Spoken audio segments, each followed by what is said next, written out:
आप में तथा आपके चारों ओर होने वाले क्लेश और भ्रांति में क्या संबंध है? जाहिर है यह भ्रांति, यह कष्ट अपने आप तो नहीं आ गए हैं। आप और मैं, हम ही इनको लेकर आए हैं। पूंजीवादी, साम्यवादी या फासिस्ट समाज नहीं। इन्हें अपने और मैंने अपने परस्पर संबंधों में निर्मित किया है। आप जो हैं, आप जो सोचते हैं, आप जो अनुभव करते हैं, अपने रोजमर्रा के जीवन में आप जो कार्य करते हैं, उसी का बाहर प्रक्षेपण होता है और उसी से संसार बनता है।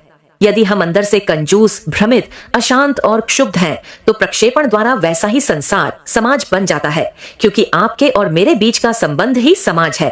समाज हमारे संबंधों का ही तो नतीजा है, और यदि हमारे संबंध अहम केंद्रित, संकुचित और राष्ट्रवादी हैं, तो हम उसी को प्रतिबिंबित करेंगे और संसार में अव्यवस्था लाएंगे।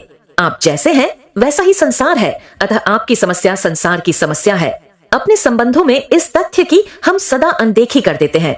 हम किसी विधि या विचारों और मूल्यों में विधि जनित क्रांति के जरिए बदलाव लाना चाहते हैं। हम भूल जाते हैं कि मैं और आप ही हैं जो समाज बनाते हैं, जो अपनी जीवन पद्धति से अस्त व्यस्तता या व्यवस्था लाते हैं। इसलिए शुरुआत हमें अपने निकट से करनी होगी। हमारा जो दैनिक जीवन है उसी से हमारा सरोकार होना चाहिए। जीविका कमाते वक्त धारणाओं व विश्वासों के साथ अपने संबंधों में किस प्रकार हमारे विचार, भावनाएं व क्रियाएं प्रकट होती हैं, उन सब से हमारा सीधा संबंध होना चाहिए। जीविका, नौकरी, पैसे कमाने, हम इन्हीं सब में तो लगे हुए हैं।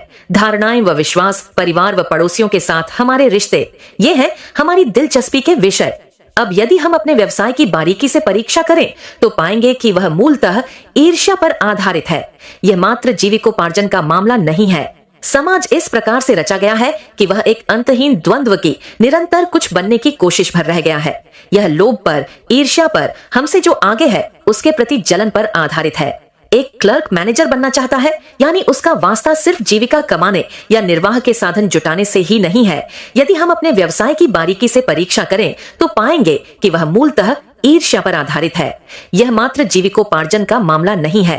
समाज इस प्रकार से रचा गया है कि वह एक अंतहीन द्वंद्व की निरंतर कुछ बनने की कोशिश भर रह गया है। यह लोभ पर, ईर्ष्या पर, हमसे जो आगे है उसके प्रति जलन पर आधारित है। एक क्लर्क मैनेजर बनना चाहता है, यानी उसका वास्ता सिर्फ जीविका कमाने या निर्वाह के साधन जुटाने से ही नहीं है, बल्कि पद और प्रतिष्ठा पाने से है। स्वभावतः यह दृष्टिकोण समाज में संबंध में तबाही लाता है। संबंधों में ईर्ष्या सर्वाधिक विनाशकारी तत्वों में से एक है, क्योंकि यह इस बात की सूचक है कि सत्ता और पद की लालसा बनी हुई है, जो आखिरकार राजनीति की ओर ले जाती है। दोनों का निकट का संबंध है।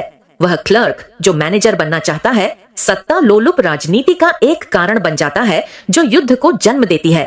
अतः युद्ध के लिए यह क्लर्क सीधे सीधे जिम्मेदार है।